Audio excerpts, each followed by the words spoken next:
CM Yogi Adityanath ने x पर किया पोस्ट। बोले 25 नवंबर इतिहास में स्वर्णिम अक्षरों में होगा अंकित। अयोध्या धाम का नाम होना होगा तय। हर कार्य प्रभु श्री राम के जीवन मूल्यों से है प्रेरित। धर्म ध्वजा की पुनर्स्थापना से सुख शांति का नया युग होगा स्थापित। उत्तर प्रदेश के मंत्री संजय कुमार निषाद ने प्रधानमंत्री नरेंद्र मोदी के आगामी अयोध्या दौरे पर कहा, 500 वर्ष बाद भगवान राम टेंट से मंदिर में आए। पीएम मोदी है तो मुमकिन है। मैं उत्तर प्रदेश की धरती पर और अयोध्या की धरती पर पीएम का स्वागत करता हूँ। पीएम नरेंद्र मोदी 25 नवंबर को श्री राम जन्मभूमि मंदिर में आयोजित ध्वजारोहण कार्यक्रम में हिस्सा लेंगे। यूपी के डिप्टी सीएम केशव प्रसाद मौर्य ने कहा, मेरे लिए ये गौरवपूर्ण क्षण है और आने वाली 25 तारीख को ऐतिहासिक दिन होने वाला है जब पीएम मोदी के हाथों से वहां पर धर्म ध्वजा फहराई जाएगी। तो यह गौरवशाली इतिहास का संगम बन जाएगा। मैं इस शुभ अवसर के लिए सभी को बधाई देता हूं।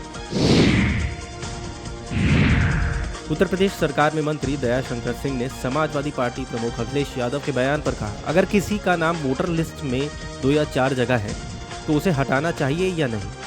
इसलिए यह एसआईआर हो रहा है। ये लोकतंत्र के लिए बहुत जरूरी है। जिन्होंने फर्जी मतदाता बनाए हैं वे इसका विरोध कर रहे हैं। लखनऊ में अब तक का सबसे बड़ा और बेहतरीन इंटरनेशनल शो हुआ आयोजित। हनी सिंह के शो ने लखनऊ में मचाई धूम। 35,000 से भी ज्यादा फैंस शो देखने पहुंचे। सरोजनी नगर एमएलए राजेश्वर सिंह का था आयोजन। मेगा शो के जरिए नो ड्रग्स नो नशा का दिया गया संदेश। फैंस ने दिल खोलकर हनी सिंह का किया वेलकम। आरजेडी नेता मृत्युंजय तिवारी ने सपा अध्यक्ष अखिलेश यादव के बयान पर कहा, एसआईआर के माध्यम से जिस प्रणाली को लाया जा रहा है विपक्ष के मतदाताओं को वोट देने से वंचित किया जा रहा है। उनके नाम काटे गए। इस पर विपक्ष के सभी नेताओं द्वारा कड़ी आपत्ति जताई जा चुकी है। जब बिहार में एसआईआर की प्रक्रिया शुरू हुई तो तेजस्वी यादव द्वारा भी उसका पुरजोर विरोध किया गया था। सब लोगों ने देखा कि कैसे एसआईआर को ढोल बनाकर वोट चोरी की गई।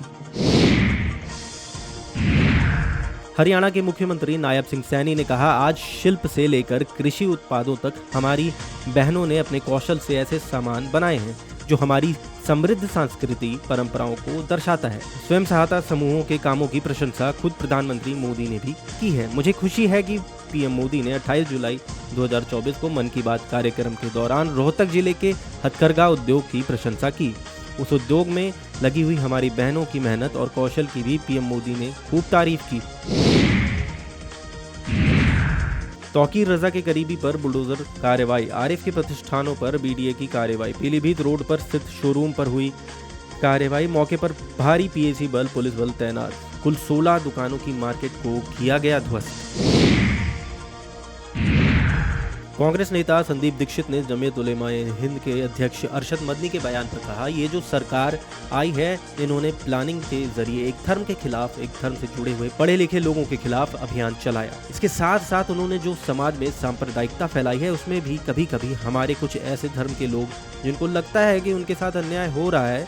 भाजपा में ना कोई मुस्लिम सांसद है ना कोई उनकी बड़ी पोस्ट पर है। ऐसे में ये बात बहुत गौर करने वाली होती है। आपको इंसान की काबिलियत देखनी चाहिए। मैं तो यही कहूंगा कि एनआईए निष्पक्ष जांच करे। मौलाना अरशद मदनी के बयान पर कांग्रेस नेता उदित राज ने कहा, सिर्फ मुस्लिम ही नहीं बल्कि दलितों और ओबीसी को भी अपॉइंटमेंट नहीं दी जाती। केंद्र सरकार सबका साथ सबका विकास का दावा करती जरूर है लेकिन सिर्फ एक खास जाति को बढ़ावा दिया जा रहा है। केंद्र सरकार की 48 यूनिवर्सिटीज में किसी भी मुस्लिम, दलित या ओबीसी वाइस चांसलर को अपॉइंट नहीं किया गया। केंद्रीय वाणिज्य और उद्योग मंत्री पीयूष गोयल ने अपने इजरायल दौरे पर कहा, मेरी कई मंत्रियों से बातचीत हुई है और इनके कृषि मंत्री ने इच्छा जाहिर की है कि हम आपस में कृषि क्षेत्र में तकनीक को लेकर काम करें। कई और तरीके से इन्होंने इजरायल में कृषि क्षेत्र में कम जमीन, कम पैसे, कम पानी होने के बावजूद काफी बड़ी सफलता प्राप्त की है। एएमआईएम प्रमुख असदुद्दीन ओवैसी ने कहा, अब सीमांचल के लोग जाग चुके हैं। एएमआईएम को जो भी वोट मिला है वह इसलिए मिला है क्योंकि लोगों को पता है कि ये पार्टी हमारी लड़ाई लड़ेगी। मुझे यकीन है कि हमारे सभी 5 एमएलए बिहार विधानसभा में गरीबों और लोगों की आवाज उठाएंगे।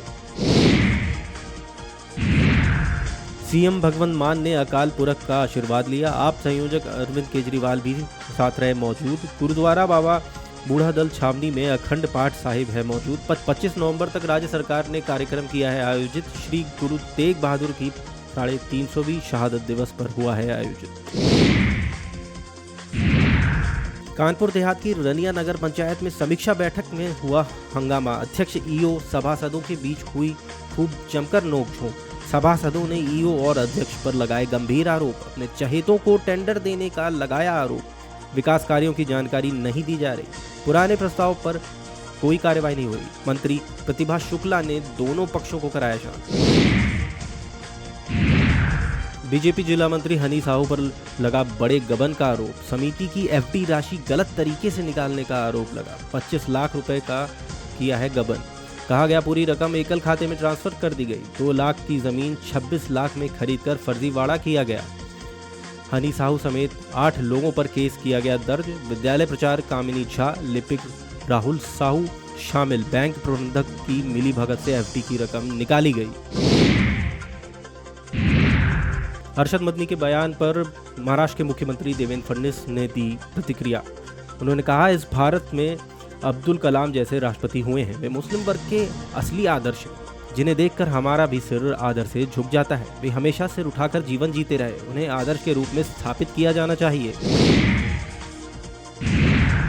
केंद्रीय मंत्री जी किशन रेड्डी ने कहा, प्रधानमंत्री नरेंद्र मोदी के नेतृत्व में भारत सरकार देश के अलग अलग प्रांतों में सरदार वल्लभ भाई पटेल की 150वीं जन्म जयंती के अवसर पर एकता मार्च निकाल रही है। देश भर में हम इन कार्यक्रमों का आयोजन कर रहे हैं। आज तेलंगाना में भी राजनीति से ऊपर उठकर हम ये कार्यक्रम कर रहे हैं, क्योंकि तेलंगाना से सरदार वल्लभ भाई पटेल का गहरा संबंध है।